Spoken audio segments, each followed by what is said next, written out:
ये आकाशवाणी है। प्रस्तुत है कार्यक्रम सुर्खियों में।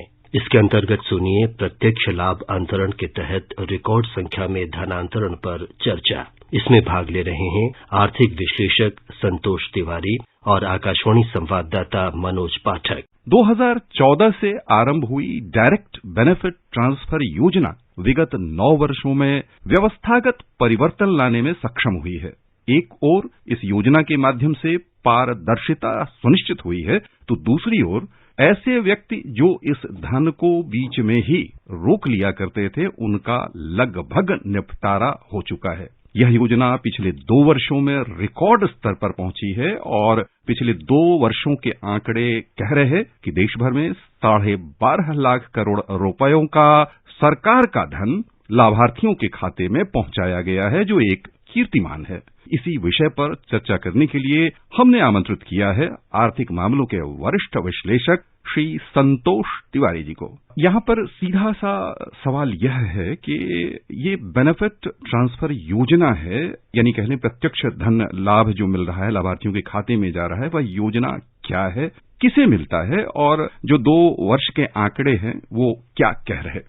जिस तरह से इस पूरे रिफॉर्म को या आर्थिक सुधार जब आधार की शुरुआत हुई थी, उस समय इस लिहाज से इस पूरी योजना को देखा जा रहा था। जब शुरुआत में डीबीटी या डायरेक्ट बेनिफिट ट्रांसफर जिसको हम कहते हैं, जब इसके बारे में पॉलिसी बनाने वाले या जो नीति निर्धारित करते हैं, इन लोगों ने जब सोचना शुरू किया था, तो सोच में सबसे पहली बात ये सामने आती थी कि इतने बड़े देश में इतनी सारी योजनाएं हैं, चाहे वो शिक्षा से जुड़ी जो है वो स्कॉलरशिप योजना हो या फिर वृद्धा पेंशन हो, विडो पेंशन हो, जो भी पेंशन जाता है, जो सरकारी पैसा होता है वो जाता है, या फिर फर्टिलाइजर सब्सिडी है, किसानों को जो सब्सिडी जाती है, या फिर पब्लिक डिस्ट्रीब्यूशन सिस्टम है जिसमें कि चावल, गेहूं और कैरोसिन ऑयल और बाकी सारी चीजें जो है सरकार देती है। यानी लाखों करोड़ रुपए स्वतंत्रता प्राप्ति के बाद से भारत देश में सरकार के विभिन्न योजनाओं के तहत, चाहे वो केंद्र सरकार की योजनाएं हो या फिर राज्य सरकारों की योजनाएं हो, सरकारें जो टैक्स पेयर का पैसा होता है उसको जरूरतमंद लोगों को तक पहुंचाती रही है।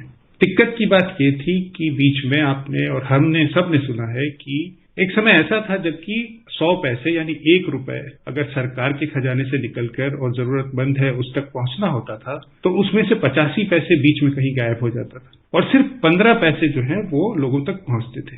अगर ऐसे हालात थे तो उसके पीछे वजह ये थी कि 1, लोगों के पास बैंक अकाउंट नहीं थे, 2, अगर बैंक अकाउंट खोलना है तो उसके लिए जो आइडेंटिफिकेशन या आइडेंटिटी होती थी वो नहीं होता था, और 3 कि अगर बैंक अकाउंट है भी तो वो इतने शहरी इलाकों में या वहां होता था जहां तक कि ग्रामीण इलाकों में जो लोग रहते थे उनकी पहुंच के बिल्कुल बाहर होता था। जो डायरेक्ट बेनिफिट ट्रांसफर हैं और जो नंबर या आंकड़े जो आपने बताए कि 2 साल में 12.5 लाख करोड़ रुपए जो हैं इस देश में जरूरतमंदों को डायरेक्ट बेनिफिट ट्रांसफर के जरिए पहुंचाए गए हैं, और कहां पहुंचाए गए हैं उन्हें कहीं जाने की जरूरत नहीं पड़ी है, उनके बैंक अकाउंट्स में, उनके हाथ में, और इसका इस्तेमाल उन्हें बैंक के दरवाजे तक जाकर खटखटाने और वहां जाने की जरूरत भी नहीं है। वो अपने मोबाइल से अपने इस पैसों को जो सरकार से डायरेक्टली उनके अकाउंट में आया है उसका इस्तेमाल जहां भी वो चाहे वो कर सकते हैं। इस देश के इतिहास में ही नहीं, विश्व के इतिहास में ये सफलता जो है भारत सरकार की या भारत के पॉलिसी मेकर्स की या जो लोग इसको इम्प्लीमेंट कर रहे हैं या जिन्होंने इसके बारे में सोचा, ये सफलता कहीं भी किसी विकसित देश में भी देखी नहीं गई है अब तक। और पूरे विश्व में हर जगह हर देश भारत से ये एग्जाम्पल जो है अपने देश में ले जाने के लिए बिल्कुल तैयार खड़ा है। यहाँ पर हम थोड़ा सा एक बार फिर से अपने उस सवाल पर लौटना चाहेंगे संतोष जी, और समझना चाहेंगे कि इसके लाभार्थी कौन हो पाते हैं और किनको यह धन जा रहा है। ये आम श्रोताओं की समझने के लिए, यानी कई हमारे श्रोता ऐसे हो सकते हैं जिन्हें यह शायद पता ना हो कि वो भी इसका लाभ उठा सकते हैं और वो लाभ ना उठा रहे हों, या कहीं कोई अड़चने उनको आ रही हों, वहां कहाँ ध्यान देने की आवश्यकता है। देखिए, अगर आप ये देखना चाहें कि कितने स्कीम्स में और कहां ये डायरेक्ट बेनिफिट ट्रांसफर फैल चुका है, तो आप अगर चाहेंगे, भारत सरकार का एक वेबसाइट है जो डीबीटी भारत, उस पर सारे आंकड़े जो है वो दिए हुए हैं, लेकिन मैं जो उसके पहले पन्ने पर जो आंकड़े हैं, और वो बिल्कुल ऐसे आंकड़े हैं जिसको देखकर कोई भी जिसने की बहुत क्लोज से देखा हो इस पूरे चेंज को होते हुए, लेकिन हमारे लिए बहुत सेटिस्फैक्शन की बात है कि कुछ पॉलिसी मेजर जो है उसको सोचा गया और जमीनी तौर पर उसको इस तरह से इम्प्लीमेंट किया गया कि रिफॉर्म का जो फायदा होता है उसका सही मायना आपको आज देखने को मिल रहा है। अगर 2022-23 की हम बात करें तो 6,16,000 करोड़ से ज्यादा रुपए जो है वो डीबीटी यानी डायरेक्ट बेनिफिट ट्रांसफर से लोगों के बैंक अकाउंट में गए हैं। और मैं फिर यहाँ पर दोहराऊंगा कि ये डायरेक्टली बैंक अकाउंट में जाते हैं। पहले जो होता था कि केंद्र सरकार से राज्य सरकारों तक पैसे गए, फिर राज्य सरकारों के अलग अलग विभागों से लोगों तक पैसे गए, वो रजिस्टर में दर्ज हुआ, किसने लिया किसने नहीं लिया, उसमें फेक अकाउंट्स होते थे, यानी गलत लोगों के पास चले जाते थे। और बहुत ही इंटरेस्टिंग आंकड़ा प्रधानमंत्री नरेंद्र मोदी ने दिया उस दिन, और जो कि इस वेबसाइट पर भी लिखा हुआ है। आप सोच के देखिए कि 2,23,000 करोड़ रुपए जो है, अगर ये DBT direct benefit transfer system नहीं होता तो ये फेक अकाउंट्स, मतलब गलत अकाउंट में गलत लोगों के हाथों में लग जाता। 2,23,000 करोड़ रुपए मामूली रकम नहीं है मनोज जी। तो आखिर कौन सी स्कीम्स है? 310 स्कीम का कवरेज है अभी तक, यानी 310 स्कीम्स। 53 मंत्रालय भारत सरकार के हैं जिनके की अलग अलग स्कीम्स जो हैं उसमें ये डीबीटी के द्वारा लोगों को अपने बैंक अकाउंट में पैसे मिल रहे हैं। और इन मिनिस्ट्रीज में अक्रॉस द बोर्ड 53 मिनिस्ट्री अगर है और 310 अगर स्कीम है, तो कौन कौन सी स्कीम है जिसमें कि लोग ले सकते हैं? हो सकता है श्रोताओं के लिए जानकारी के लिए ये हेल्पफुल हो। कुछ मिनिस्ट्रीज जो हैं जहां पर जिनका कि लिखा हुआ है वहां पर मैं पढ़ देता हूं। एग्रीकल्चर मिनिस्ट्री से लेकर ministry of women and child development से लेकर केमिकल्स, फर्टिलाइजर, जितने भी ड्रिंकिंग वाटर एंड सैनिटेशन, अगर हाउसिंग डेवलपमेंट भी आपको करना है उसमें भी अगर डायरेक्ट बेनिफिट ट्रांसफर कोई अगर जाना है, शौचालय बनाना हो, घर हो, वृद्धा पेंशन हो, हमारे युवा लड़कियों के लिए शिक्षा के लिए अगर स्कॉलरशिप हो, फर्टिलाइजर सब्सिडी जो किसानों के लिए बहुत अहम होती है, वो एक बहुत बड़ा चंक है, बहुत बड़ा शेयर है, वो जाता है।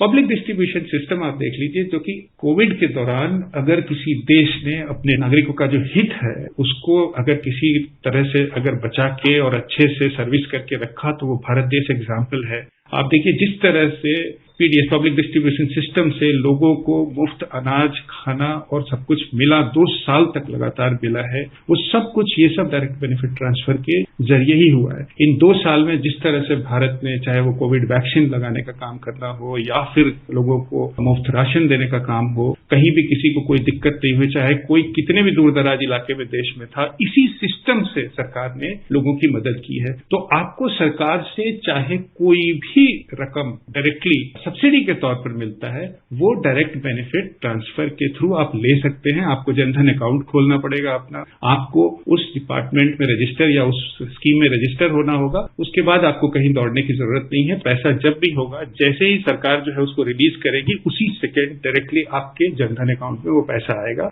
और आप अपने उस पैसे को, इसलिए कि भारत आज डिजिटाइजेशन के उस दौर में चला गया है जहां पर कि भले ही हम विकसित देश की श्रेणी में आने की कोशिश या आने की सोच रहे हैं 2047 में, जब हम स्वतंत्रता प्राप्ति के 100 वर्ष पूरे करेंगे, आज स्थिति यह है कि डिजिटाइजेशन के मामले में भारत विकसित देशों से बहुत आगे निकल गया है। तो हम विकसित इस क्षेत्र में अपने को विकसित देश घोषित करने के बहुत पहले हो चुके हैं।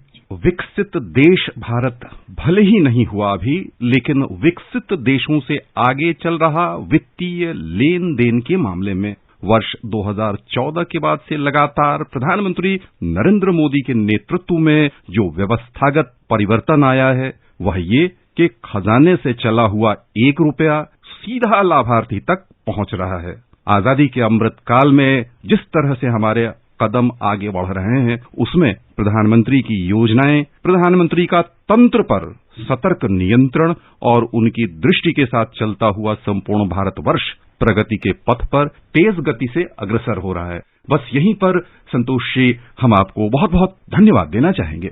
धन्यवाद। अभी आप सुन रहे थे प्रत्यक्ष लाभ अंतरण के तहत रिकॉर्ड संख्या में धनांतरण पर चर्चा। इसमें भाग ले रहे थे आर्थिक विश्लेषक संतोष तिवारी और आकाशवाणी संवाददाता मनोज पाठक। ये कार्यक्रम आकाशवाणी के समाचार सेवा प्रभाग द्वारा प्रस्तुत किया गया। इसे आप हमारे mobile app news on AIR और YouTube channel news on AIR official पर भी सुन सकते हैं। इस कार्यक्रम के संबंध में अपनी प्रतिक्रिया आप हमें ईमेल या व्हाट्सएप के माध्यम से भी भेज सकते हैं। ईमेल का पता है airnsttalks@gmail.com और व्हाट्सएप नंबर है 9289094044।